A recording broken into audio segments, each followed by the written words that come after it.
Love our friends over at the Hockey Shop, source for Sports Langley, thehockeyshop.com, for supporting InGoal Radio, the podcast. Back with you again, middle of August, working our way towards all the training camps. A lot of stuff happening in and around the goaltending world, and we'll bring you all up to date with it. Darren Millard, along with the co-founders of InGoal, David Hutchison and Kevin Woodley. Gentlemen, we have some news from a big name in the goaltending world in Ryan Miller. Fill me in, Woodley. I can only fill you in as so much as the press release that I saw. So Ryan, I haven't actually even reached out to him.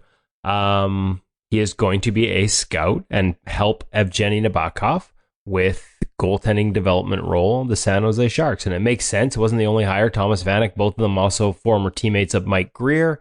So some common ties there. Now the general manager of the San Jose Sharks. So that's cool. It's cool to see Ryan Miller back in the game. Wasn't sure which way it would go. We'd heard a lot of stories. He'd been, Darren, here's the thing. Like, he'd been very active, is our understanding, on the equipment side with the National Hockey League of late, working with Kay Whitmore in the approval process, actually talking to companies, and sounded like had a pretty strong voice in terms of whether new equipment lines were getting rubber stamped or sent back for alterations. And so a little bit surprised. I thought, I think if you know Ryan, right, just a pure student of the game, loves the position, passionate about a lot of different aspects, including equipment. I thought that might be a fit for him, but he's obviously feeling things out, and now he's going to be working for the Sharks, which I guess I shouldn't assume would preclude him from continuing in the other role, but I expect it might. So, listen, the NHL, regardless of what level and what role, is better with Ryan Miller in it, so happy to see him with the San Jose Sharks. As detailed as he was with his gear, Hutch, can you imagine the reports that Mike Greer and the San Jose Sharks will get from Ryan Miller, the scout?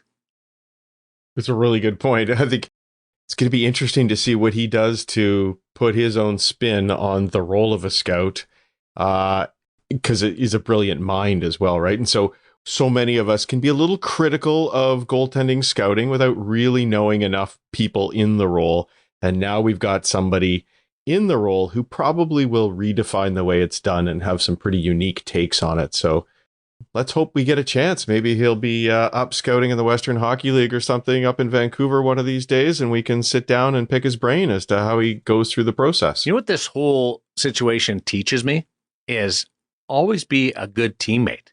Like Vanek with Greer, Miller with Greer, going back to their Sabre days. That's a huge illustration of bonds that can stand the test of time, and you never know which GM's going to become a coach or a general manager. Good point. And I think if he wanted to, Ryan Miller could end up in that role as well one day, right? Like he's not just kind of like Roberto Luongo is sort of obviously running we had his brother on last week, Leo, running the goaltending excellence department in Florida, but also sort of an assistant to the GM, right? Like has a role, has the ear of management. If you've ever played fantasy football against Roberto, I've had the pleasure of being crushed many times by him. Like the guy operates at a different level, and Ryan Miller's kind of the same way. If he decides to go into the management side, if this is just a stepping stone for him, would not be surprised at all if he has success. So you're right, Darren. Relationships matter, and building strong ones clearly matter in this case. That's why I'm always nice to Hutch, because I have a feeling at some point Hutch is going to be in a big time influential position, and I want him to answer the phone when I call. Oh, dude, I'm going to get you to come and run the whole media side of some 5 and 6 year old hockey team when I ascend the ladder of hockey. I don't want the media job. I want to be on the bench as a coach. Oh, okay. Yeah. Well, let's go. Let's start something. Let's make it happen. I don't know what I can coach, but I just want to be there. I like being down on the bench. More than me. I don't know much outside the blue ice, so I'll look after the blue, you look after the white ice. We should mention, we got so far involved in the Ryan Miller, that's my fault, because it's such a fascinating story. Our feature interview this week is one of the great stories from last winter, and Hutch, you had an opportunity to speak to Adam Gajan.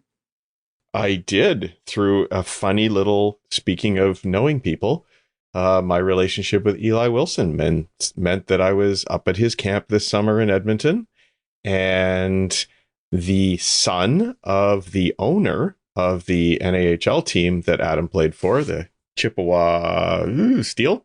And he was at Eli's camp, son's a goaltender. And as soon as I found that out, I, of course, said, I really hope you can connect us with Adam, because we love having young goaltenders on the show, especially ones who have been as successful as him. And so that opened the door, and we had a fantastic conversation that just, I've said it before, I love having the young goaltenders on because they are so open. And he shared a whole lot of things with us. He showed a lot of character. He is clearly a very well-spoken, very well put together, mature young man, not even a shred of cockiness or ego in it, and yet filled with confidence. And it's a fabulous story. One that people know to a degree, I'm sure, who followed the World Juniors. But yeah, I won't tease too much of it just yet, but just thrilling to be able to talk to Adam today, and look forward to some future talks, because that opened the door for several more. I was going to say, like you said, people may know him or think they know him from the draft, first goaltender taken, and the attention, the shine that comes with, as well as the World Juniors. But like, you don't. You did, like, you're just barely scratching the surface. Make sure you listen to this interview, because there's so much more to it.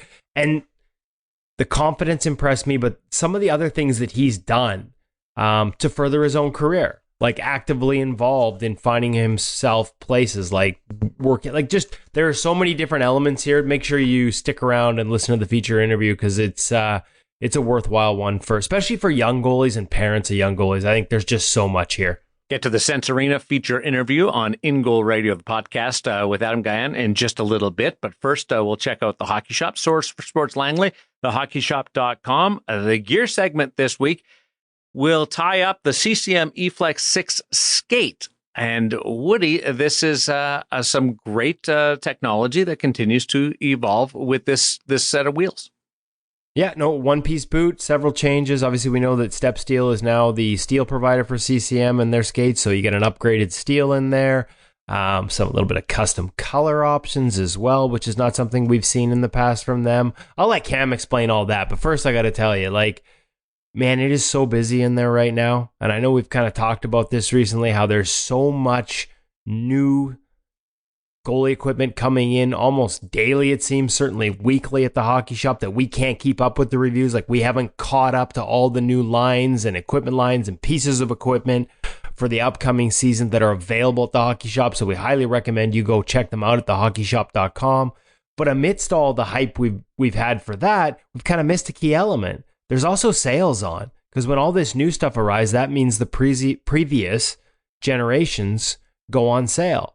And so combine that with the 35th anniversary of the Hockey Shop this summer, and there are some great deals to be had. Check out the goalie sales section at thehockeyshop.com for all kinds of great discounts. Again, we all want the latest and the greatest if we can, but not everybody needs it, like those of us in the beer league world, and not all of us can afford it. So there's some great savings on top-end, high-level gear, right down to lower level, entry level stuff. Has just never been a better time to get a good deal than right now, because they're overrun with new stuff, which means the old stuff must go, and it's all on sale right now at thehockeyshop.com.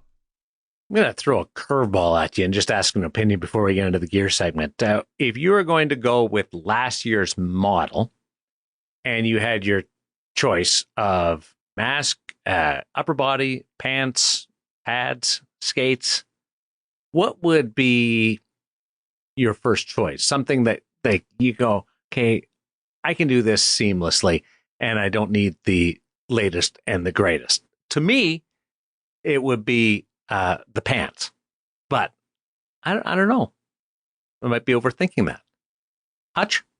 I guess it depends when you ask that question, because, you know, when have the greatest evolutions in each piece of gear happened?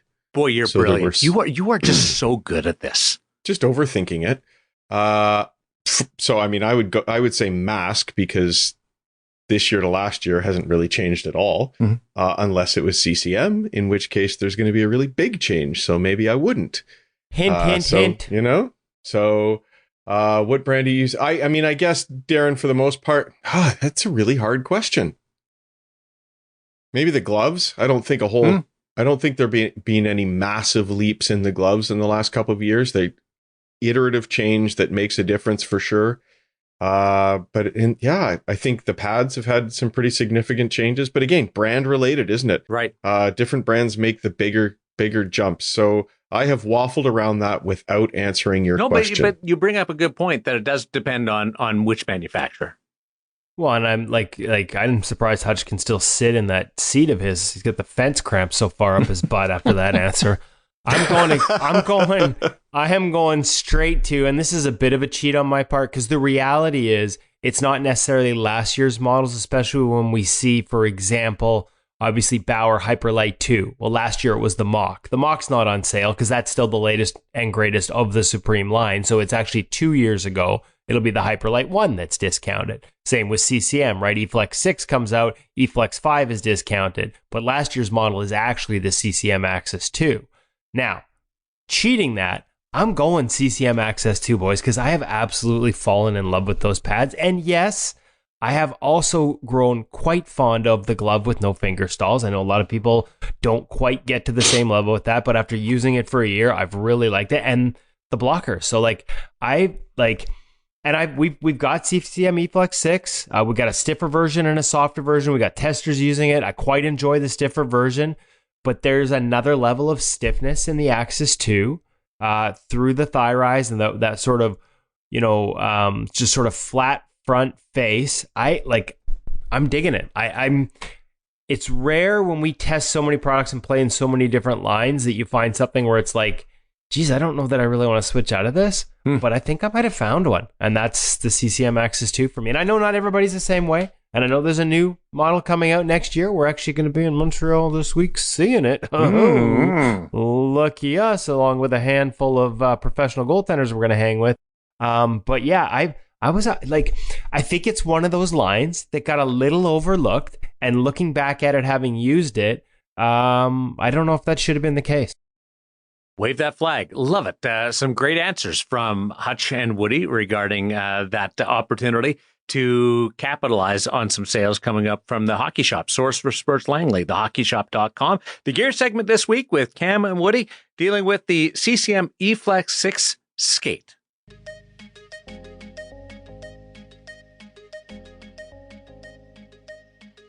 Welcome back to the Hockey Shop, source for sports. I'm here with Cam Matwib and Goalie Utopia. We've talked about the EFlex 6 pads, glove, blocker. We did the chest protector recently. Today, it's the new EFlex 6 skates. Cam's got them on the wall in stock in intermediate sizes and senior. What's new, Cam? Let's dive right in. We've talked about this a little on the podcast already with Kaylee Dankevy, the goalie product manager for CCM. Walk me through now that we can see it. Yep. Attractive looking one-piece boot. We should mention custom colors are available. Come stock in the red, but you can get it in blue and green. I think yellow as well. You're doing great, actually, right now. First time for everything, Cam. First time for everything. Full reversal. Yes, he touched on a full one-piece boot construction. So we're getting rid of that extra glue, that extra nailing when it comes in terms of having an outsole of the skate itself. So we're creating better energy transfer because all of your energy is being transferred through. There's no areas where it can give and take away. Overall, and fit too. It just creates a better fit. Exactly. Adaptive flex, tongue to the skate itself. Not only is it nice and soft and supple and very easy to mold, actually going through the molding process of the skate itself, it helps to create that forward flex inside of that skate and help to prevent that lace bite as well. It is a nice, we tried to, and I apologize to David Hutchison because I asked him for photos of the tongue because I thought it would look nice and soft. You can't do justice to it with photography. It really, you sort of have to feel that soft supple. I like it, Cam. I think you're going to have to take it from Kevin here, folks, for that one. That's okay. So Cam's lost all feeling in his hands anyways. I've seen him try and catch pucks. There's no point in having him touch it. Henrik Lundqvist. Yeah, gotcha. So, looking into the steel. So, hold on. Oh, before you get to the steel, it really does help with that forward flex, the soft flex, no lace. He just can't get over that tongue. He loves the tongue. I just want to touch the tongue a little longer. And I like the tongue. I might not be able to fit in this size 4 like Cam, but I just like the forward flex. No. So, You get that overall feel from the tongue, which is great. Again, we touched on the fact that you can order custom inside of these skates. They're building it from the ground up. You're creating a skate that's 100% unique to your foot itself. They touched on the custom color aspect side. There's also a little bit of an ability to change some of the actual foam density when it's coming to your ankles and things like that, whether you need more or less. Again, we had talked or quickly touched on the steel for itself. So stock, you are going to see step steel inside of the skates. CCM owns step steel. So that's why you're seeing it exclusively on CCM skates now, in terms of like their manufacturing and things like that. This steel on this skate is already coming pre-radiused as well. Whoa. Custom radius off the rack? Off the rack. Ooh. If you haven't already checked out our video on custom radius steel for goaltenders, you're going to want to go back and refer to it to see what the different options are and where this one fits in. Cam, where does this one fit in? So 10 foot 27. So this is going to create that forward tip onto your toes. So a little more rounded on the front half. Correct. A little flatter on the back. Correct. So we're naturally 10 going to foot have radius on the front, 27 on the back. So what's that's the stock radius, Cam? Oh. 27, 28, around there? No, that's like a goalie win, actually. Okay, go back and check out our video. I don't want him to go down a rabbit hole here. My bad for sort of creating that possibility. You get a custom goalie radius on stock on the new EFlex 6 skate. Correct. Like it. And step steel, as Cam mentioned. Yes. Upgraded high-end steel that a lot of us used to pay a lot of extra money for, now included in the CCM EFlex 6 skate. 3 mil blade. 3 mil sure blade. Keeps the weight down. Yes. Still get the Lundqvist loop in the back. Speaking of Lundqvist, and I like how, and this has been a little bit, but I have an older pair, and it was just fabric back then, and eventually that wears out. I love the fact that they've reinforced it with rubber, so when you use that, it's going to last, because skates last, so your Lundqvist loop should too. Bit of an upgrade as well. So if you want to check them out more, you can check them out on our website, thehockeyshop.com, or give us a call, 604-589-8299, or 1-800-567-7790, and chat about the skate and find a size that would work for you. Intermediate sizes start where? Size 4. So all the way up to full senior. They have it in stock here at the Hockey Shop, source for sports in Langley. As Cam said, thehockeyshop.com. If you have any questions about availability, fit, I know sometimes brands, as much as you're going to heat mold them and customize them, fit can be a little different from one brand to the next, whether you have a wide foot or a narrow foot. Cam and his crew here, not just the guy, but everyone he hires, all goalies, all understand the process, will all help you get in the skate that suits your game the best. The new CCM EFlex 6, make sure you check it out at the Hockey Shop. Like and subscribe.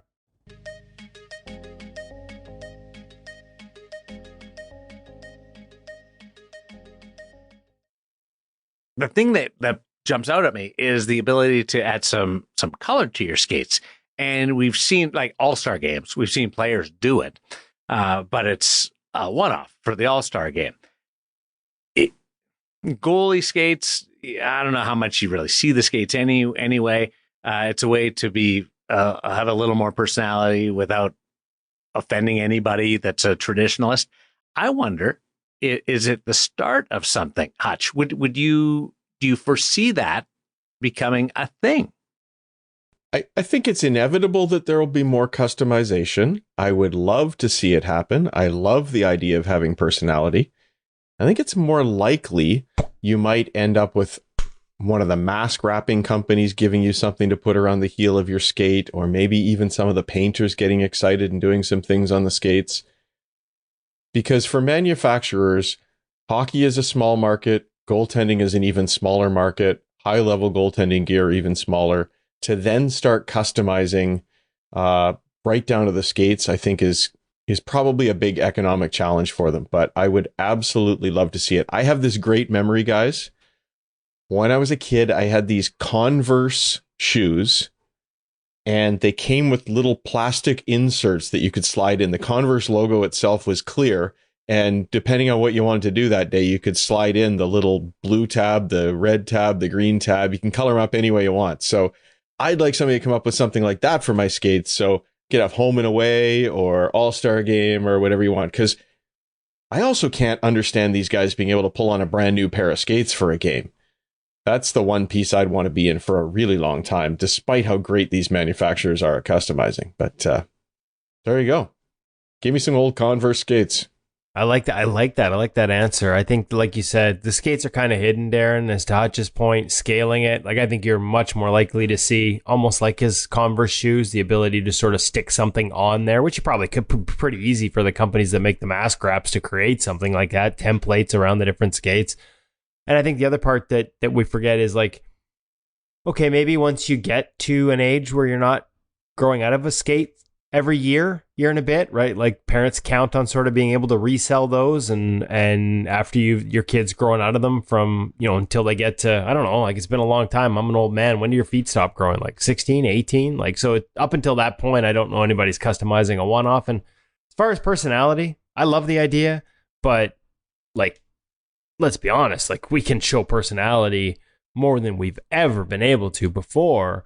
Whether it's the graphics on the pads from CCM or Bauer or Brian's with the customs, like actually cut and sew stitch graphics, masks. You don't necessarily need a painter anymore. You got all these companies that do decals. I think of like a company like Custom Cages that does such a nice job with customized wraps. Some of them in a template formula where you can just add your name or your number to existing templates. Tons of variety there, or all as well as full custom options. And then even, much like skates, which we don't see much, think of how many goalies have got customized chest protectors, and those are stuck under a jersey. So maybe the demand is maybe more than I started this conversation by thinking. If we're doing custom chesties, why not custom skates, even if they're hidden by the pads? I just think the Hutch's point, scale on that's pretty tough. So it'll probably be an aftermarket thing as opposed to, the manufacturer having to be part of that process. I wonder who the first skater is that walks through the room and sees a little bit of flair on a goalie skate and says, I want to try that. And then we start to see a little more personality on a defenseman skate or a forward skate. I think that might be the next step where it really gains some traction. Though they all want to be goalies, let's be honest. Exactly. You know what, though? On a much more subtle level, I remember this with the Tampa Bay Lightning. I want to say this was 3 years ago. This is pre-pandemic. You've seen it. There's sort of like a padded carbon layer that they put on top of their skates, like shot blockers.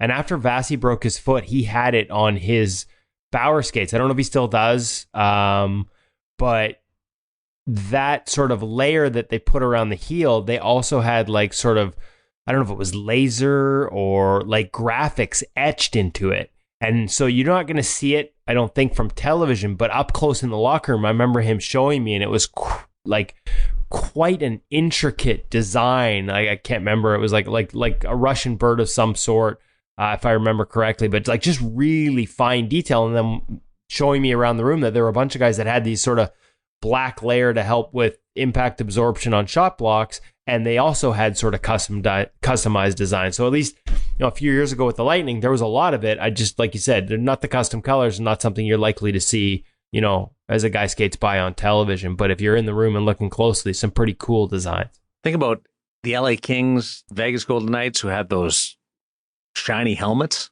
the silver and the gold, having skates. I try not to think about that. Skates that look like that. Kind of neat.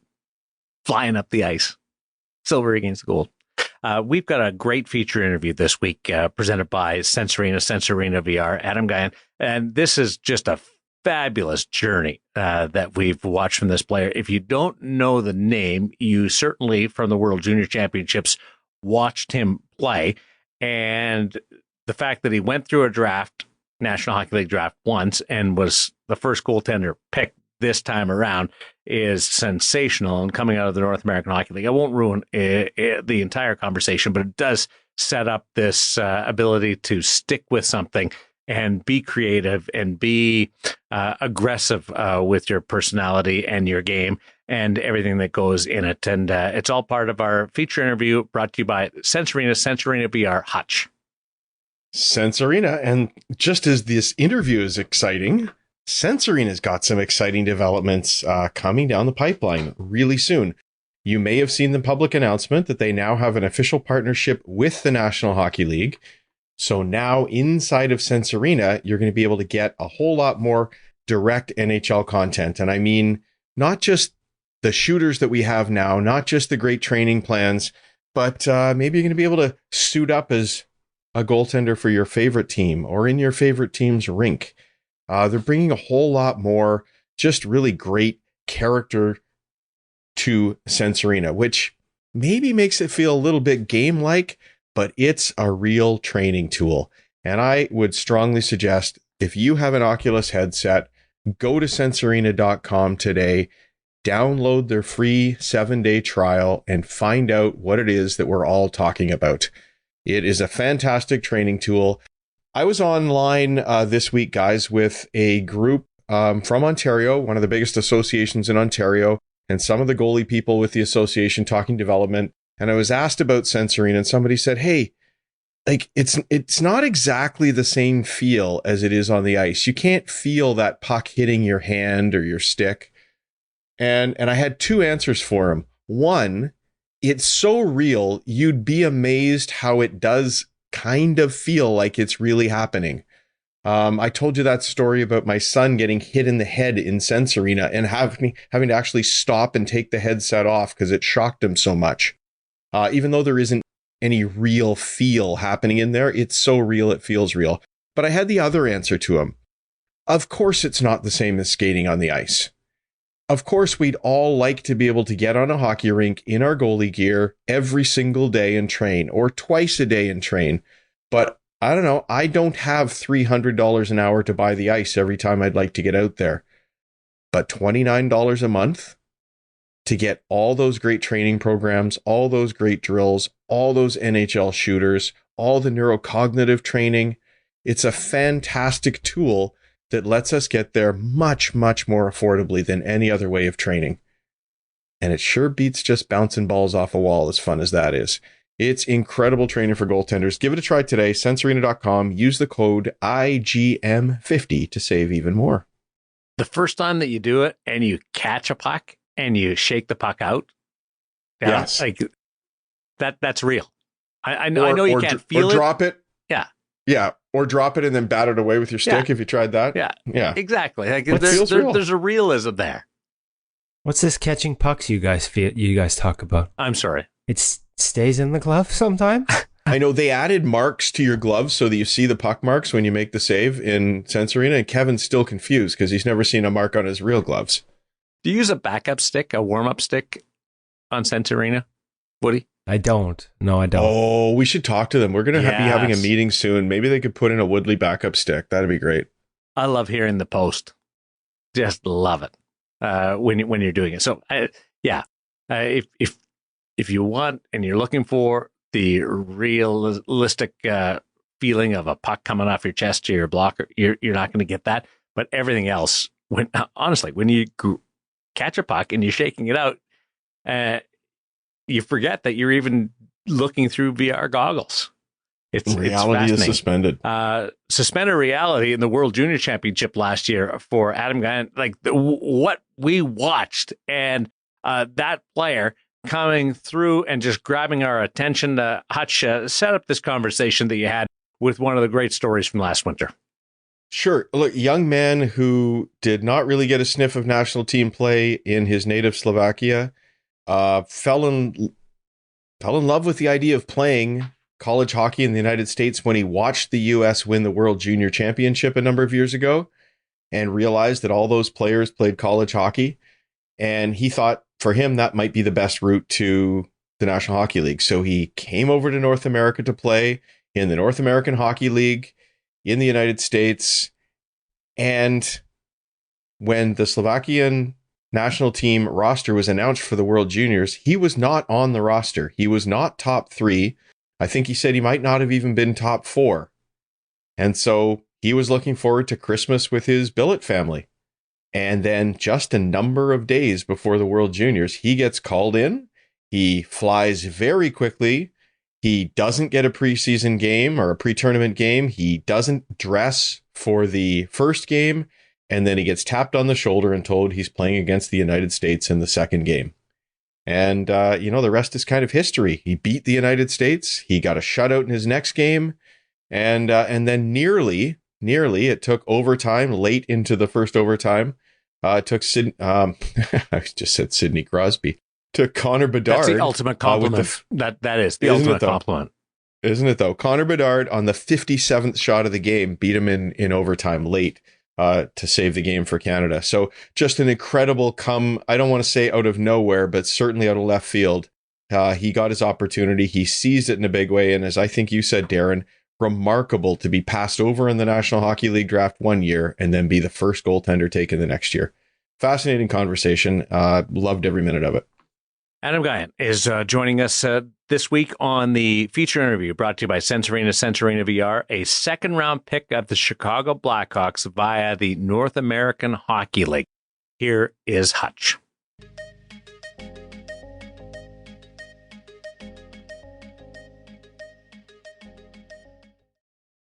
So our guest has had quite a year this year. He was the first goaltender selected at the NHL entry draft recently after earning the top goaltender award at the 2023 World Junior Championship.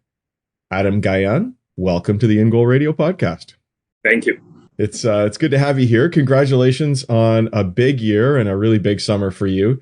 I wonder, as you reflect on all of it, the World Juniors, the draft, and everything that's coming up for you, how are you feeling? And maybe more importantly, has that changed over the last year? Do you feel any different now than you did a year ago at this time?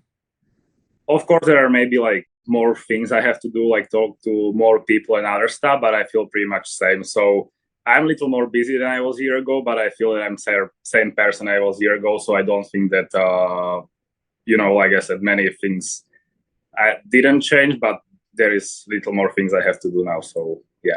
Well, it sounds like you're a pretty grounded young man and you would stay the same. I wonder, though, from a hockey perspective, does it take you to a new level in terms of your confidence or maybe how you approach the game, how you're going to approach this season? I don't know. I think that I was good goalie even a year ago and I was confident that I can make it to the NHL one day, but I never really had, chance to show it, I think. And like I said, I think my confidence is same now as it was a year ago. So now just maybe other people have more confidence in me, but my confidence was, I would say, same year ago. So I don't think that's outstanding. Where does that come from?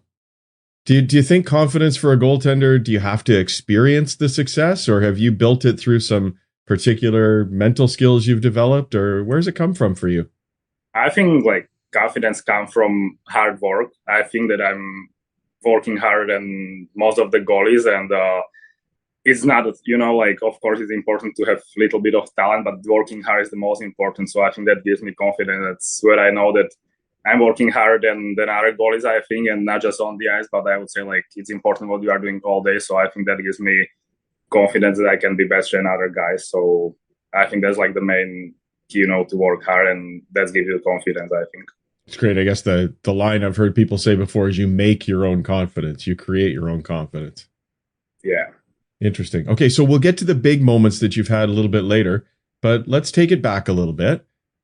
What got you started as a goaltender and why did you want to put the pads on? Honestly, I don't even know. Just my parents told me that since I was 2 years old, I wanted to be hockey goalie. Oh, 2? So, yeah, since I was 2, I just wanted to be goalie. And then, of course, when I was, 4, 5, 6, I started skating as every other kid. And probably when I was 7 or 8, I started to be goalie when I was skating better. So I started when I was, like I said, maybe 7, but since I was 2, I wanted to be goalie. So I don't know where it came from. Can you remember any particular goaltenders as a youngster that you looked up to or something that might have made you want? I think when I was very young, there wasn't, I was maybe just goalies in Slovak League and goalies in my town. And then, of course, when I was getting older, I started watching NHL, and now pretty much I'm watching just NHL. So when I was younger, there was more like goalies in Slovakia, and when I was 10 or something, I probably wasn't watching NHL too much, but I was getting older. Now it's all NHL for me. So yeah. An eye on the future. So as a youngster, having taken it up at 7 or 8, and then before you came to North America, what was your development like there? What sort of support did you have as a goaltender? So it was a little bit harder in my hometown. It wasn't great with, we didn't really have goalie coach, and I always had to go somewhere else to skate with goalie. And all fours in my hometown, there are some players like Filip Mesar, who was drafted first round a year ago, and some other great players who are in national team. So, Slovakia, there are a few good teams, but our teams are not very great, and it's probably not the best for goalie when you are winning, 20-0 and you have 2 shots a game. So I pretty much played in, then I left to play in the worst teams where I have 80 shots per game and we are losing 15-0, but wow. It was, my improvement. So I was always, looking for some opportunities somewhere else than my hometown because, like I said, the work with goalies there wasn't great and it was good team. So I knew that, I don't want to be winning 50-0 when I'm younger, but I wanted to be improving to be better goalie later. So I was always looking for worse teams where I can have more shots and going skate somewhere with goalie coach. So it's an interesting question that we've often discussed here. So I'd be interested to know what your answer is. Is it better for a young goalie to play for a really good team and build his confidence and practice with really good players? Or do you think it's better to play with a weaker team where the games are harder for you, but maybe the practices you don't have the same challenge? So for me, it was I was still practicing with my home team, or I was going, for a few goalie skates somewhere else because we didn't have goalie coach, but I was still, from Monday to Friday, I was still skating, in my hometown. And then just for a game, I went to that worst team. But I think I would always choose, especially as young goalie, I think it's not great when you are playing a good team. Mostly you can see it in Slovakia. Like I said, here in USA, there are so many different levels, but in Slovakia, you can see that those young goalies who are playing for a great team when they are young and those goalies who are playing for a terrible team, then those goalies who played for a terrible team when they are younger, then they are coming to those better teams because they are better than those, who never had any shots because, when they were younger, they had 80 shots per game and they were losing 50-0, but then those better team wants them because they are better. So I think it's different how it works here and how it works back in Slovakia, but I think it's always better for young goalies to, not winning the game, but has as many shots as possible. So it sounds like you had sort of the best of both worlds, which is nice. I think it is similar here. I certainly know lots of goalies that end up playing for some powerhouse teams as youngsters and face that situation. So it's interesting. Yeah. But now, how about you as a goaltender? For people who aren't familiar with you, maybe people who didn't even see the World Junior Championship and have just learned your name through the draft, can you give us a little scouting report maybe on Adam Gajan? What do you think are your strong points as a goaltender? And maybe are there some NHL goalies that you want to take elements from their game as well? I think I'm a good skater. I think now, it's very important for goalies to be good skaters, and skating is very important. So I think that's one of my strengths. And then I think my mobility that, I can make those tough saves and puck is closer to net. And I think that I'm competing. You always have to compete for the puck. I think that's, I don't understand goalies for not competing. They should be automatic, to puck. And then I think my stick handling, I really like to play the puck a lot and maybe, look for some special plays and not just for something simple what maybe other goalies will do. So I think those things. So, and what about NHL goalies? Any guys you look up to? My favorite goal last year is Andrei Vasilevsky. Sure. I think he's best goal in the NHL, and I love to watch him. Like his movement and everything is just so clean. So I love to watch him, and then I like to watch Sergei Bobrovsky. So probably those two goalies are my favorite in the NHL right now. Those are two great guys to look up to. How about puck handlers? Who did you like watching as a puck handler? I mean, I don't know. I know that, Mike Smith, when I see some of his videos, he was a great puck handler. And then I think Carey Price, when he was playing, he played the puck he was very calm and confident. So I like to watch him playing the puck. But I was just always, try to play with the puck, on my own, even, working home, not just on the ice, but even off the ice. And, then you just have to try it in the games, and you have to be confident in games. So for anybody who is listening to this and hasn't yet, we will leave a link to the YouTube video that shows some of your puck handling highlights. We just saw one recently, and it's remarkable. Not only that your puck handling is so good, but that you have developed the courage to make plays that not many goaltenders would try in a game. And I'm thinking of lots of up passes to forwards coming back into the zone, not just the simple pass to the defenseman. I think I even saw one with you doing a 360 spinorama right in front of your own net. I've seen it behind the net. I don't think I've seen it in front of your own net. That's very gutsy. Have you had some coaches that are really good about letting you do that, or have you just done it and put up with them being upset with you? I think, like, especially, like, you know, when we are talking about the last season in Chippewa, my coach, Casey Mignon, I mean, he is the reason why I was here. And he saw one of my videos, you know, it was a few minutes of highlights. And he said that he watched it like 100 times. And, you know, he was very confident in my stick handling. And he told me that I can kind of do whatever I want. And I remember even before the last playoff game we played, he even told me to play the puck even more, you know. Oh, my gosh.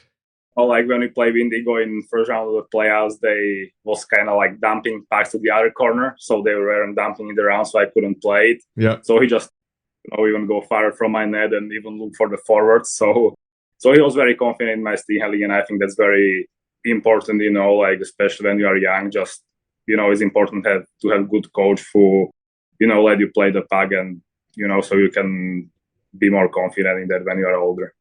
I think Chippewa and Casey will get lots of phone calls now from young goaltenders who want to be able to handle the puck. I think the recruiting for Chippewa just got really easy because of what you just said. Yeah. That's great. So you mentioned working on your stick handling away from the rink. Can you give us a couple of things that you do at home, maybe that some of the younger goalies listening might want to try? Yeah, so I think the biggest work I done on my stick handling was when the COVID started. I think it was probably March when everything just closed down in Slovakia, and I ordered so many things, you know, for workout and for stick handling, so I can do everything at home. And maybe that was the time when other goalies was resting, and I just started working even more. So I had like some shooting area on my garden, so I was just like shooting a lot, you know, on my backyard, and then I was just doing like any type of stick handling, just like, you know, like the passing things and just stick handling. So like I said, I was handling the puck pretty much every day. Like one day I was shooting, I don't know, a few hundred pucks. Another day I was doing stick handling. So it was kind of like every day doing something with the stick. And like when I was younger, maybe, I don't know, when I was like 12 or something, I wasn't very confident playing the puck. And I, you know, just was standing in the net and just trying to stop the puck. But now it's like changed, you know, and I'm sometimes more excited to play the puck than stopping the puck. So, well, I think that's the most important, you know, to first you have to work on it to be confident, and then, you know, just trying in the games. And, you know, as you will be trying in the games, you will just see some plays better, which maybe other goalies can see. Like for me, like one thing is skill, and that's maybe what I improved the most when off the ice when the COVID started, and then just, you know, like trying to play the puck as much as possible, like on practice, you know, and then it will come in again. So yeah, there's nothing replaces that trying it in a game, does it? Making those reads. How do you work your puck handling in with a team system? Because it sounds like I can tell you from seeing it that you have a lot of vision on the ice and things you want to do creatively. But how do you fit in with the requirements of your team? For example, when you went up to the USHL and played in Green Bay or went internationally, things change, don't they? Yeah, so especially like when I can talk about Chippewa, I mean, it wasn't great, you know, like first few months because the players weren't used to it, you know, like that like playing puck so much, and maybe not just, you know, stepping behind the net, but looking not even for this, but even for forward sometimes. So like I said earlier, I had the GoPro behind the net every game, and first few months of the season, I made like so many videos of my stick handling, and I watched it with my goalie coach first, and then with my coach, and later in the season, I think it was when I came back from Green Bay, we showed it to players and kind of like, you know, talk to them, me and Coach Casey, like where they should go. And, you know, I put like so many videos that it was probably like 5 minutes videos just of my stick handlings, you know, and just kind of show them that, you know, that they shouldn't, you know, just go always behind the net and take the puck from there, but I can just, you know, wait, not even in corner, but maybe even harder to be faster out of the zone. And like I said, it wasn't great first few months of the season because they weren't used to it and they're always coming to me. And then later I made some videos and we talked to them with coach, and it was a lot better at the end of the season. So I think, I don't know how it'll be now in Green Bay, you know, but I think maybe we'll do something same. But last year in Chippewa, we did that, and it helped a lot, you know, to show the players videos, you know, like how it looks on the ice, and maybe even some good things and some bad things. So, yeah. There's a good tip for the coaches out there to actually sit down with some video and explain what their goaltender's capable of doing and helping create some of that system. Yeah, I think like video is the most important, because when you're just talking to someone and they can see it, it won't help them much. But when you show them the video, they can see themselves, like they can see that maybe they could just wait and not go behind the net. So I think the video is the most important, like to show team like what they should do. Nice. Okay, so you grew up in Slovakia and then you decided that you wanted to make the jump to North America. Why did you want to make the jump to North America and specifically the NAHL? And how did you go about finding a team? So I decided probably like 3 years ago that I wanted to play college hockey.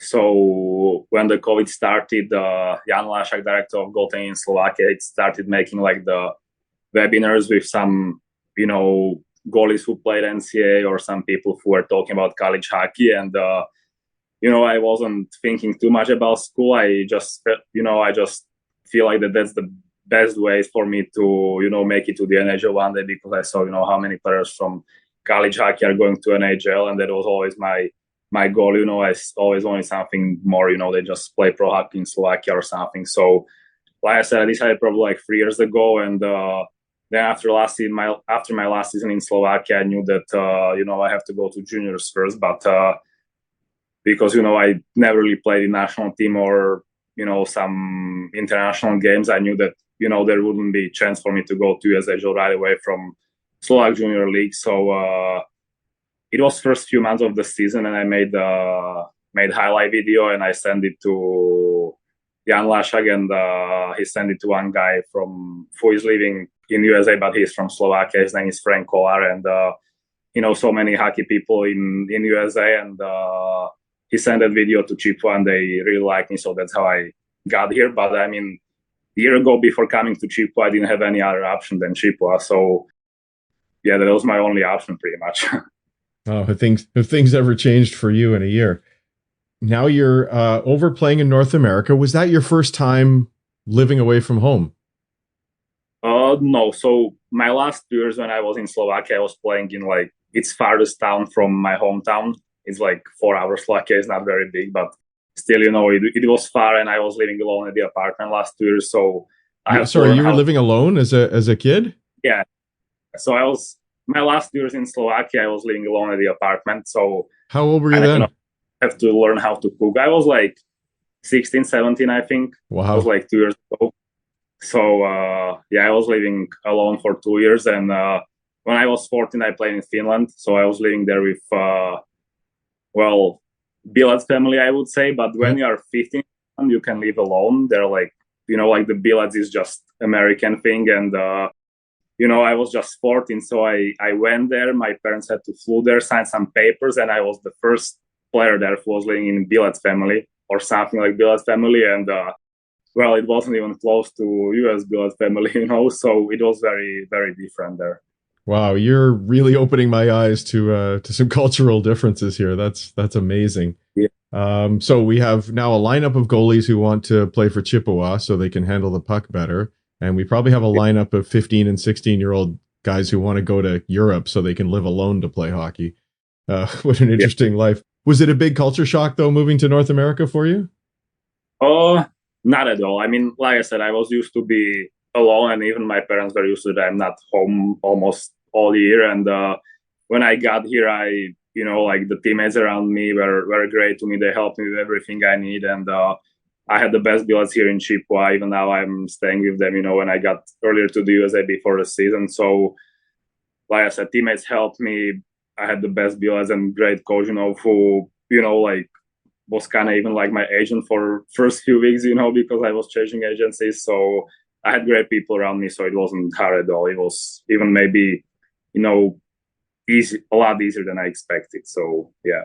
That's great. And obviously you've had a great experience living with a billet family, because I understand they even went to the NHL draft with you this year. Yeah, they did. So, I mean, I don't know, when I talked to my agent that I will go to the NHL draft, and when I told my billets, I mean, I asked them if they will come, and they said, like, of course. And then telling mom that it's in Nashville, and she was like, "What? Like, are you kidding? Like, they just love Nashville. They are going to Nashville every year just for a vacation. So it was there, and my Bill was sitting next to me, and then there are even like more people from Chippewa. They made like a trip, maybe like 15 people. So awesome. There were so many from Chippewa. So yeah, that's great. It's great that you found such a nice home away from home. When you came to North America, what was the transition like moving from the international ice to the smaller rinks in North America, and how did that affect your game? I think I didn't have to get used to it at all. I think I like to play on smaller ice a lot more than, on bigger European ice. So the smaller sheet here, I think that works a lot better for me. And, I like when the puck is a little closer to me, and I just like, playing on the smaller ice. I think it's easier with angles and everything. So, it was a little different in Knoll, when we went to play to Alaska or something. And then it was like even bigger than Olympic guys, it was like bigger than I ever played on. And really? It was hard for me, like I really like, like smaller sheet and, the one we had in Chippewa. But there are so many rings, like even for, I like to play puck a lot, but when we played, like I said, somewhere in Alaska or in Janesville, there is so much space behind the net that, it's crazy. I never ever seen ring like this before. So, it's not like NHL that everywhere is, same size, and sure. It's very, but I like smaller eyes more. And is that just because it requires a little bit more mobility, and that's because of the speed of the game in tight like that, which is one of the things you think of as a skill of yours?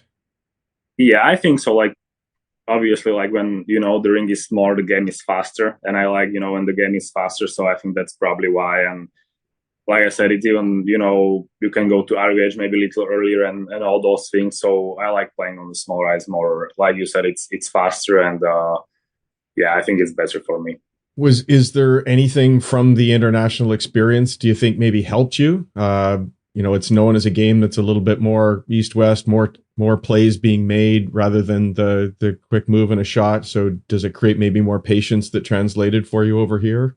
Yeah, I mean, I don't know. There are still like, like when you say the patience, I know that I have to be a lot more patient. So like I said, I think those, like those international games like helps you, like to be more confident and everything, but there is still so much work you have to do to make it, automatic and not think about it. So it's different when you are working on something in practice and then just, like do it in a game is something different. So there is still like so much work and so much adjustments you have to make. So yeah. Really good point about it having to be automatic. Okay, so playing in the Knoll for a while, and the World Junior Championship comes up, and that was a big one because you weren't even on the initial roster for the team, and you've mentioned a few times that you'd been not given the opportunity at home to play internationally, and then suddenly you get the opportunity. So can you tell us the story of how that happened? Yeah, so it's a very long story, and I already told it like 1,000 times. Oh, sorry about that. I'm just kidding. So yeah, I mean, like I said, I just, I got here and started a no showcase. Like I said before the season, I didn't have any options other than Chippewa. And after 2 games I played, I talked to 20 colleges, and so many USHL teams talked to my coach. They want me, and I just feel like that it's not the right thing to leave Chippewa after a few games because like a few months ago nobody even knew about me and no one else wanted me than them. So I decided to stay, and like I said, I was changing the AHL season. It wasn't a great time for me. And then there was still more USHL teams talking to my coach, and I had new agent. And then we decided that, I will go to Green Bay for 10 games so they could protect me for next year. So no one else can draft me, and I will be there for 10 games. And then I will come back to Chippewa and finish season with them as it was planned, So I will help them. So it was, I think, like beginning of December, I went to Green Bay, and I won my first game, and the other game I had shutout. And that other game, I think I played on Friday, and on Saturday, other goalie played. And on Saturday after a game, I just opened my phone, and there was a message from goalie coach that, that there is a chance that I will go there, and like I wasn't even on a roster between 4 goalies before, like a few weeks ago or anything. And then I just played 2 games in USHL, and he texted me, so I didn't know what's happening. And it was last game before Christmas break. So after a game on Sunday, I just talked to goalie coach, and my plan was to spend Christmas with my bills in Chippewa. So I drove back to Chippewa, and when I got back to Chippewa, I think it was Sunday night, just manager texted me, if I can send him my passport. I did, and then he just told me stay in touch. So I didn't know what's their plan. I didn't know anything. I never heard anything before. And then in probably 20 minutes, he just texted me if I can fly tomorrow. Oh my gosh! So I flew there the other day, and it was kind of like, of course I was excited to be there, but my best friend, they sent him back home, and oh no, weird, but I got there, and then there was like 2 pre-tournaments game, and I didn't play in any of those games. And then the first game against Finland, I was just like the third goalie, and probably if nothing would happen, I wouldn't even be playing goal tournament. But that first game against Finland didn't go well, and then the other day on the morning skate before the game against USA, just goalie coach told me that I'm going in. So I mean, in like a week or so many things change, and yeah, so it was crazy. What an incredible week, and an amazing story, because so often, as you said, that third goaltender, they don't even think of playing them, and then you got that opportunity. Yeah, like going there, I was hoping, when I talked to my agent and everything, it's probably not happening that, some of the teams is changing roster after posting it. So we was hoping that when they are doing that, I will have chance to play. But like I said, if nothing would happen, I would just third goalie or all tournament. But I was confident that, it's, that I will have a chance, and that I knew that I'm ready for it. So, I got a chance, and it's good. So it was better, but I think it was fine. So it was great. I was going to ask how you stay ready and confident, but maybe that was all just so fast that there was no time to think. I mean, I don't even know. Like when goalie coach told me I was a little bit maybe expected that maybe, I didn't play those pre-tournament games, that maybe there is a chance that they would give me a chance against Finland. But like I said, they just, said that I'm just third goalie, and it was supposed to be like this whole tournament. And then when goalie coach told me on the morning before the game that, that I will play, I was expecting that, maybe I'll be a little nervous or something. But honestly, before the game, I don't know why, but I wasn't nervous. Like, not at all. It was same feeling like before every game. Maybe I was even, less thinking about the result or something. So I was just kind of, playing, and I wasn't thinking about anything. So I wasn't nervous at all. That's great. Now you've mentioned your goalie coach a number of times here, and since this is a goalie podcast, we better give a shout out. So who is the goalie coach that you're talking about here mostly? Yeah, so goalie coach was with us at the World Juniors. His name is Peter Kosa. Okay. So I know him for a few years. He's one of the best goalie coaches in Slovakia, and a few times in summer when I have time, I skate with him. So I knew him before. Great. And your goalie coach in Chippewa? His name is Dan Ohni. So he was there like Monday and Tuesday. But I mean, coming to know, I heard that, there are not many teams with goalie coach. So I wasn't expecting anything. And I was very surprised that, we have great goalie coach here in Chippewa. So I think that was great, working with him, even though he was there just Monday and Tuesday. But, we always have like morning, like goalie skate before the team skate, and then he stayed for team skate. And you watch the video, like, after the games and everything. So it was great to work with him. Awesome. Okay, back to the World Juniors. What's the environment like there? I mean, you had to be playing against the biggest, loudest crowds you've ever played before.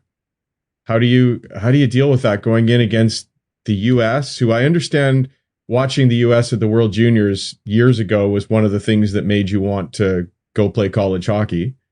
And then playing the US and then playing Canada, like that environment has to be something completely new.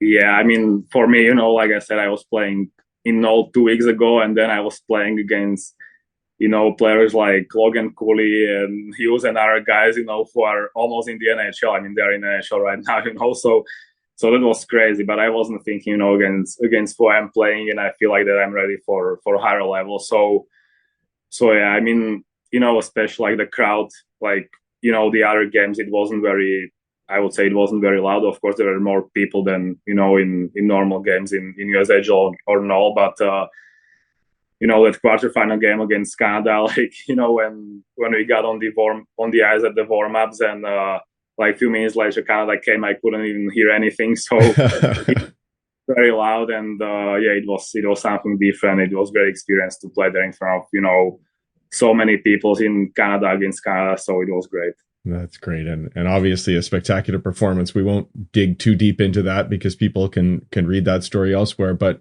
how do you prepare for those games in the tournament? Is it so quick that you don't have time to prepare for them? Or do you get an opportunity to watch some video on each team? What's it like? Yeah. So we always have like, team video. And then I even watched the video with the goalie coach. Like it was, like different level of scouting than InGoal, and, I knew more about the players and power play, and I see so many videos before the game, and like I said, it was something different, like the preparation, for the game, like, scouting the other team, but then like my own preparation, like all day I was doing the same thing as I was doing, when I was playing, my warm up was always the same, and I have my routine, and it's funny that actually like at the World Juniors, like there are so many people around and everything is closed, around the ring. So people won't be able to get to the, like Sure. where the players are, Yeah. where the live.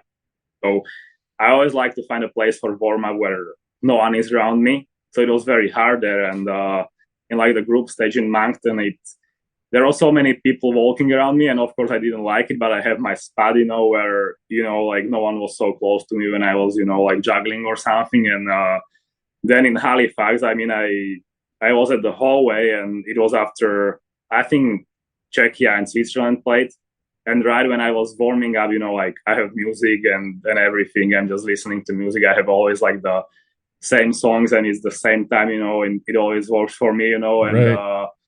and that game, like the Switzerland was just taking like all their stuff to the bus because they were leaving. Oh. So I didn't have time to finish my warm up off the ice, which is even more like warm up off the ice is even more important for me than warm up on the ice. And the only game when I didn't have time to finish it was the game against Canada. So it's kind of big game. So many people are going to watch, and I didn't even have time to do my warm up for the first time. I was like, well, I think that I just have to play. So like I said, I wasn't thinking that it's different game. I prepare for it like for every other game. And yeah, that's funny that the only game I didn't do my off-ice warm-up, like, when I didn't have time to finish, that was the game against Canada, because, Switzerland was taking all their stuff right up. So that's amazing how you have to adapt to all those things. And just, I would love to pull on the thread of your warm-up and your cool down and get into details, but I don't have all night with you. So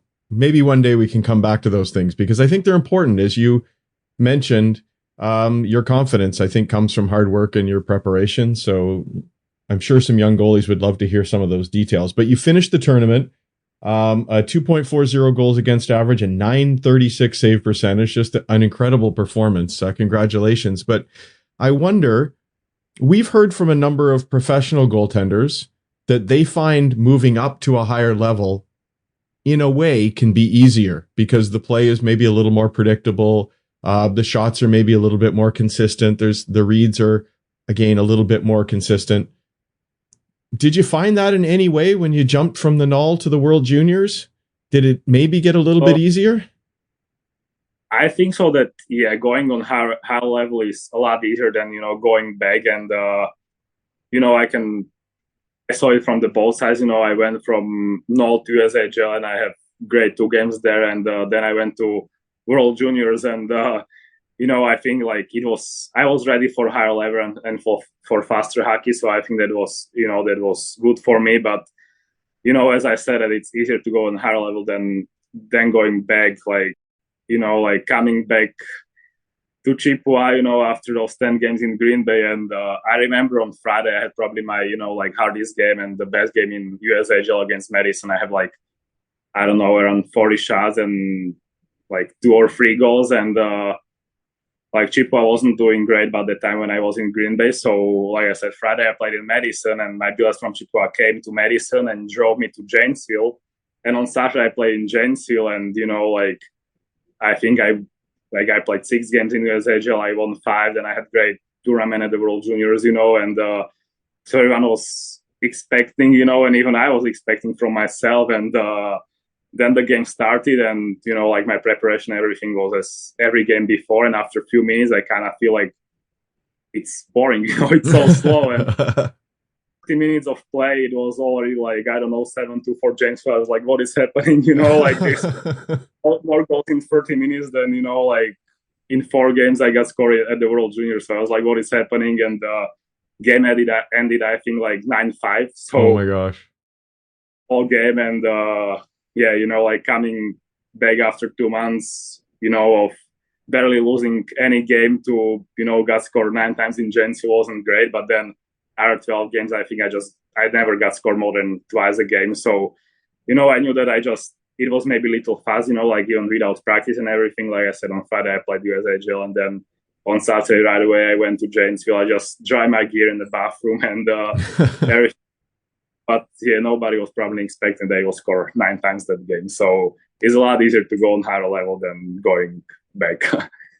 That had to be a frustrating experience. You sound very strong mentally. Do you manage those things on your own, or do you have somebody you talk to help you get through some of those frustrating times? So when I mentioned that, Jan Lashak, when he started doing those webinars, when the coach started, the one was with Jan Mulfajt. He's like one of the best mental coaches he's from Czech, and he's working with so many like Olympic winners and professional, athletes. And I was following him for last years, and then after World Juniors, he texted me that if I want to, that he would help me to get to another level. So now I'm working with him, but it's like once in 2 weeks or something, and we're just talking about other stuff. But like after a game, like especially like that game against Janesville, it was kind of like different feeling, because I'm hard on myself, but maybe when there is some game I just got scored on 3 times, I was even more angry after that game than in Janesville, because in Janesville I knew that it wasn't me and that I actually couldn't do anything about, like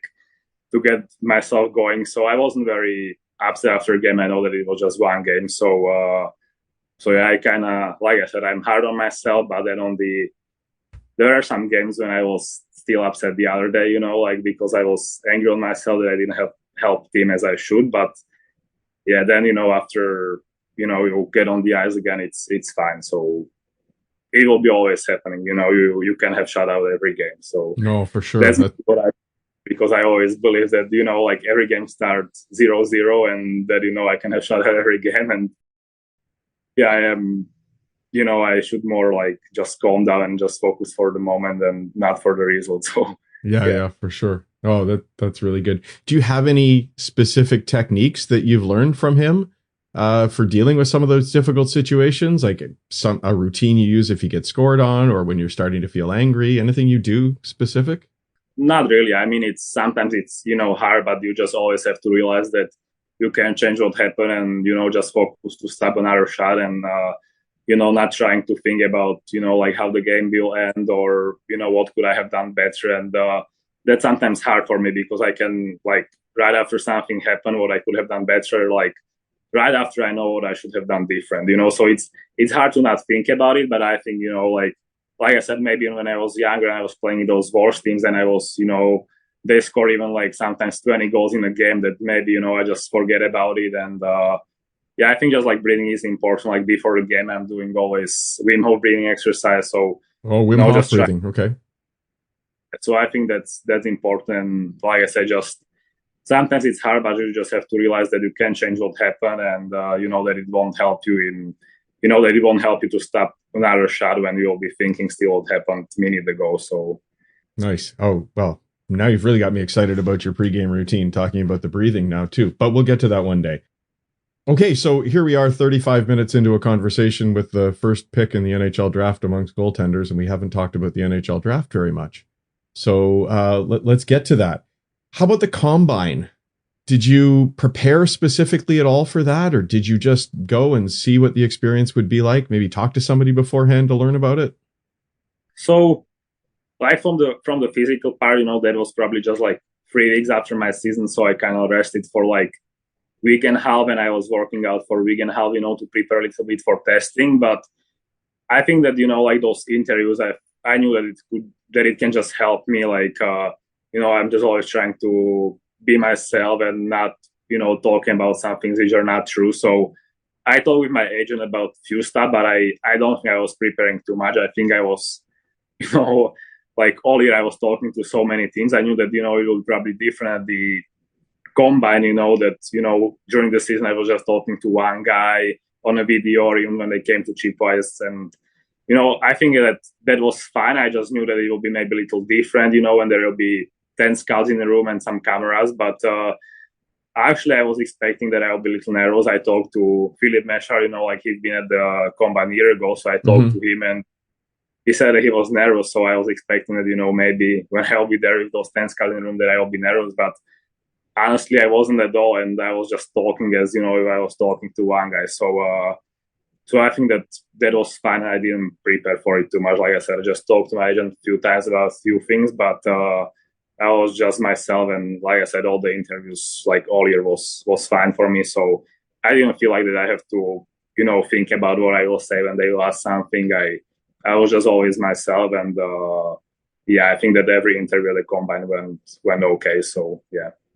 So many people want to know what the craziest question is that you got at the combine.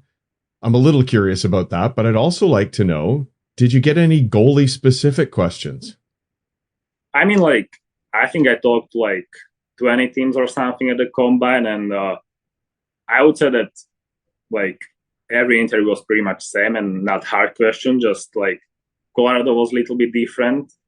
Avalanche, they did so many games, and it was kind of very different form. It wasn't just talking, but you have 3 options, and the paper was turn the other way, and you then turn it back and you read what was there, and that was very different. And then the only tough interview was in Montreal. They were trying to push on you so much and trying to make you uncomfortable, and they're just waiting how you will react. So I think that was a little harder, but I think I had good answers. So yeah, I mean, there are the question I remember from Montreal. I think he was the mental coach or psychologist, and he kind of make a story, that I was watching at the World Juniors. He was great, blah blah blah. You played, then you got back to null, and after I was watching at the World Juniors, I was there is no chance that that our team will win. And he even remember the date and everything, and he said so I came to game against Windigo, and I bet I don't know, he say $500 that you will win, because I knew there is no chance that they will win.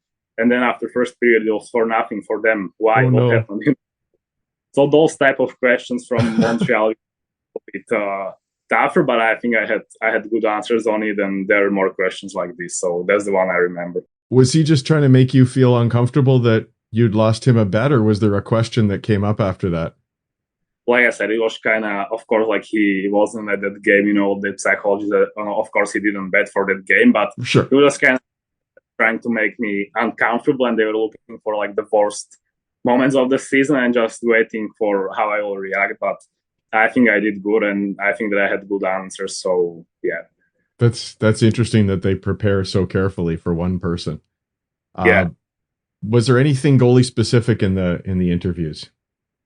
I would say that most of the teams didn't have their goalie scouts there, but they're full, let's say, Devils, there was goalie scout, and I talked to him a lot. And I even remember before combat, I met with probably 4 or 5 goalie people, from Devils. So they were very interested, and they were very goalie specific. So there were some teams with goalie scout, and it was more talking about the goalies, but most of the teams, were just normal questions, and of course, every team asks you about your strengths, weaknesses, and how you play, and all those things, how you prepare for games, how you handle when the things are not going your way. And yeah, like I said, the only maybe little different meeting was with Montreal, and a little bit tougher. Interesting. Okay, so you got through the combine. Did you meet any goalies you hadn't met before at the combine? Did you make any new friendships there? So I met Hrabal, then I think I met pretty much every goalie. I met Bjarnason, then Fowler, and all of the guys. So with Hrabal, actually, like, he's Czech and Slovak, so we have kind of pretty much same language. So we played NHL and on PlayStation. It was funny because we played like the World Juniors roster.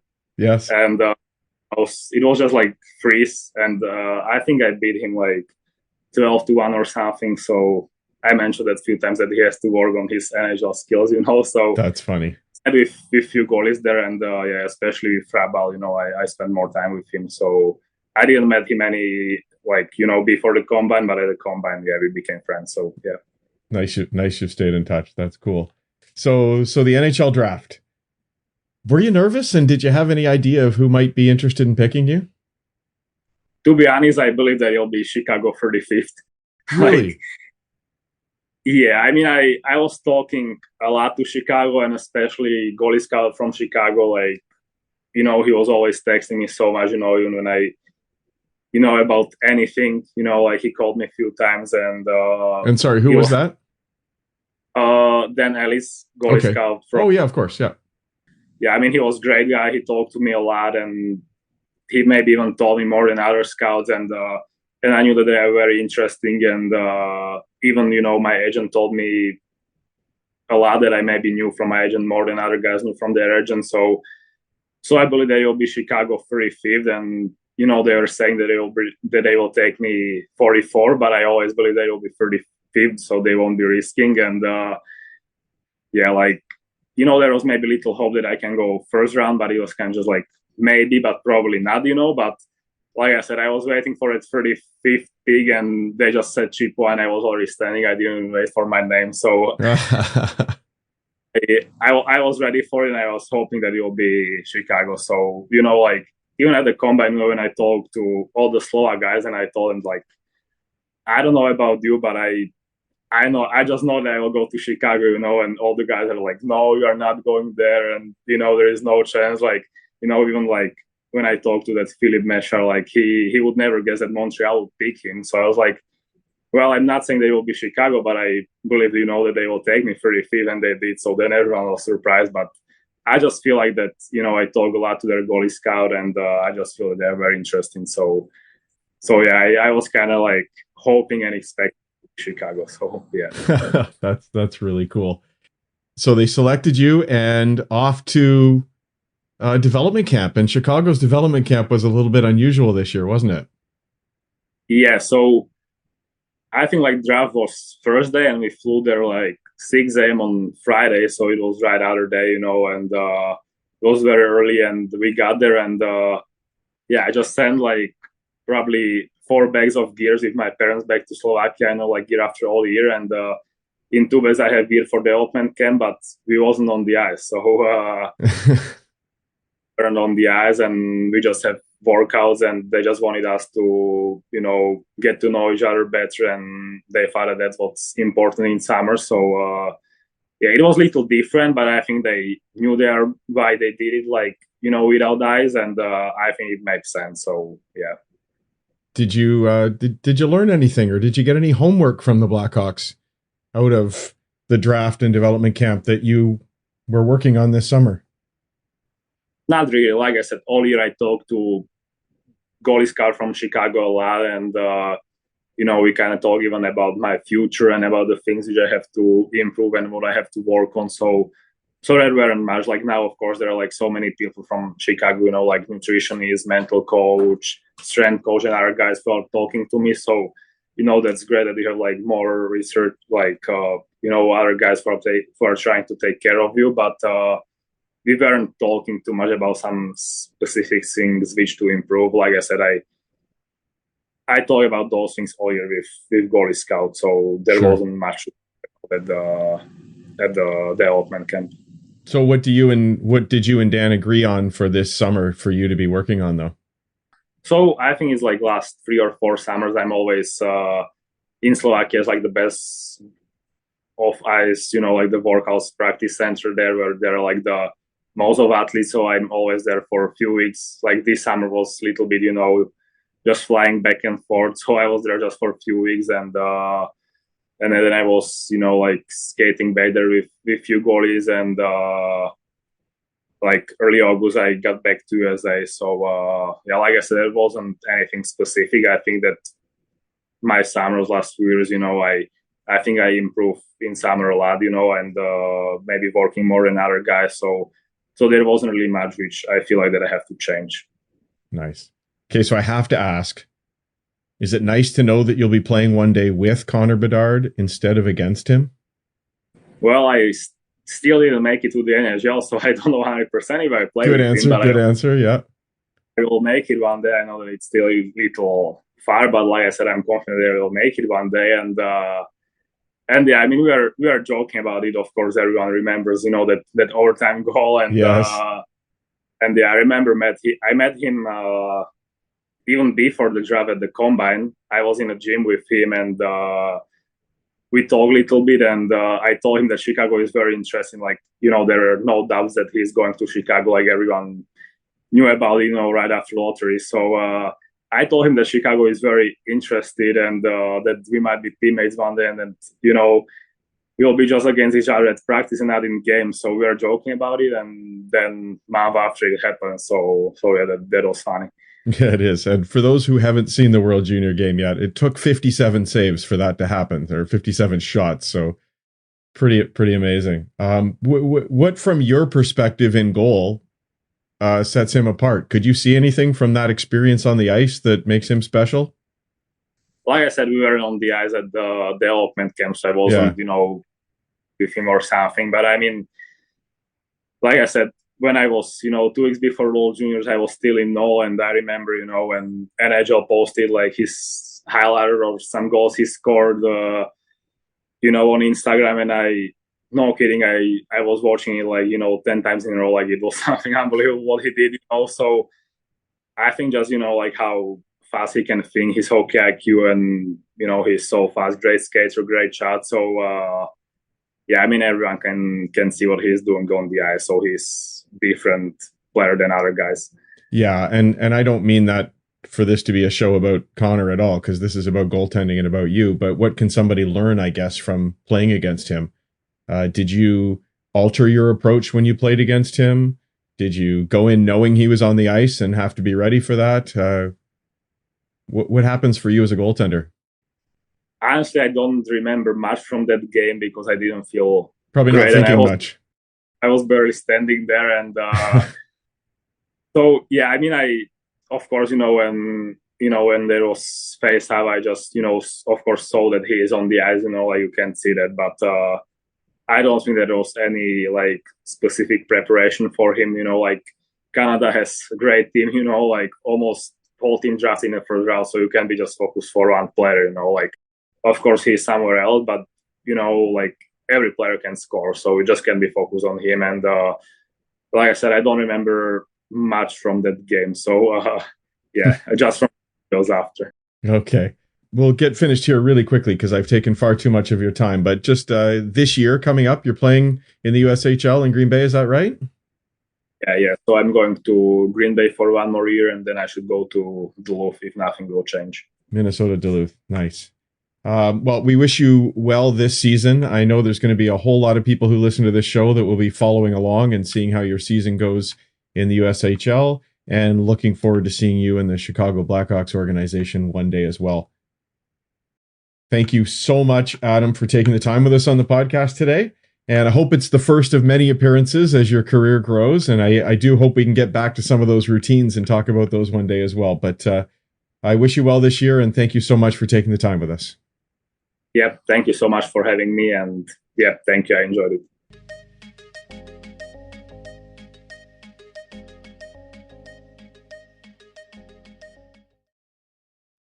That's a cool conversation. Congratulations on that get, Hutch, because that's a story that is going to have a couple of chapters added onto it.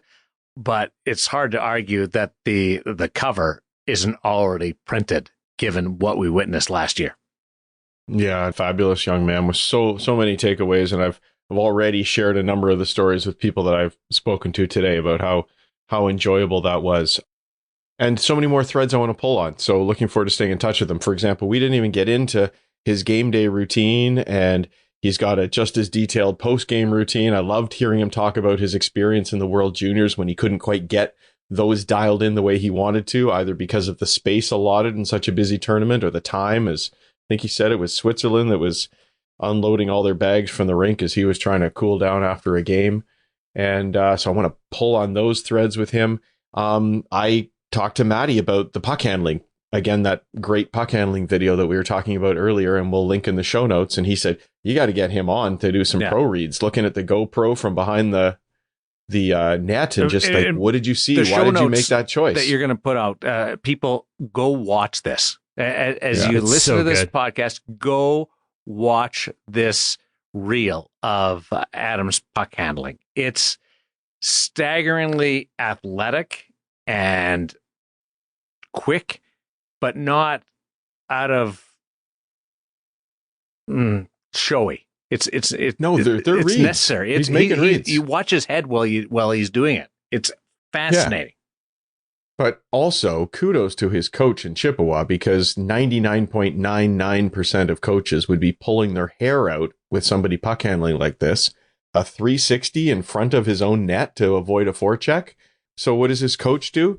He encourages him to handle the puck more. When the defensemen get frustrated with him handling it so much when he first arrived, because they're just not used to it, the head coach has him sit down with video to explain to the team what he's doing and what he needs them to do so that he can support them better. And remember, this isn't just about being flashy and supporting a breakout. You're saving your defenseman from getting plastered against the boards. What an incredible opportunity that this coach has given him in his development. It's not Ron Hextall like firing it down the ice. It's awesome 8-foot, 10-foot passes, Woody. It's precision, man. He moves the puck better than some NHL defensemen, for crying out loud, in terms of the reads he makes and the way it's not about the passes being like super fancy, but it's just, you know, the look offs and then throw it around and there's an open guy and he knows it's an open guy and there's no pressure. The way he must, like, his defensemen, once they figure it out, must love the fact that the amount of pressure he must take off them. And, you know, I know when the Blackhawks drafted him, it was one of the first things the general manager cited was not just the upside and stopping the puck, but just how well he handles the puck. So good for him. And I got to say, like, that's 3 goalies now that we've had on this summer from this year's draft class.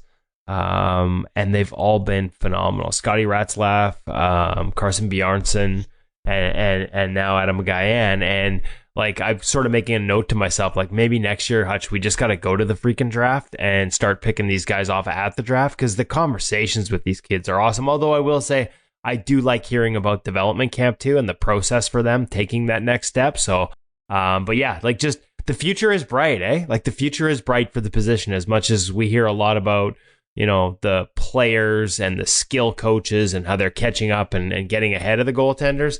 Man, there's been some pretty impressive conversations with some pretty impressive young men that have come out of the draft this summer, and I look forward to more from this draft and more in future years as well. Think about how much less time Adams' defensemen will spend behind the net compared to the team that they're playing against.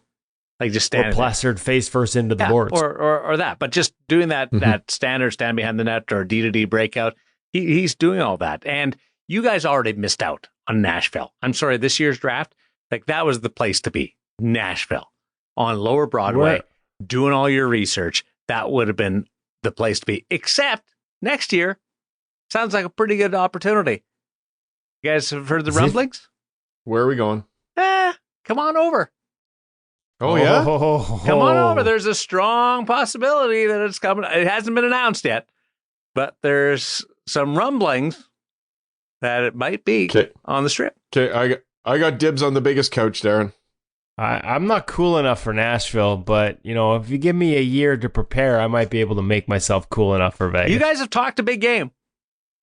Like, we have. Brandon Burke's Valley goaltending and all that kind of stuff. No, you guys talked a big game. I don't know whether it's ever going to happen, but you're always invited.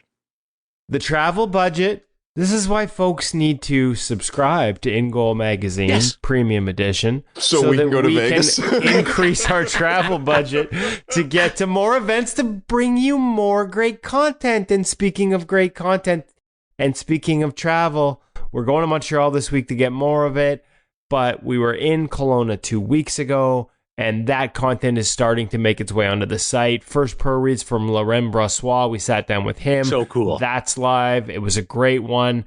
We got a skating drill that went up today with Capo Kakin and James Reimer and Thomas Spear of the San Jose Sharks. Obviously, Reimer's not with the Sharks anymore, but just a sort of just a quick chase the goalie coach around the crease, but alternating pad up, pad down. I'll let you watch the video and let them explain it to you. Really good footwork drill, really good for skating on your knees that Thomas shared with us, and Capo gave me some quotes on, and we've got the video.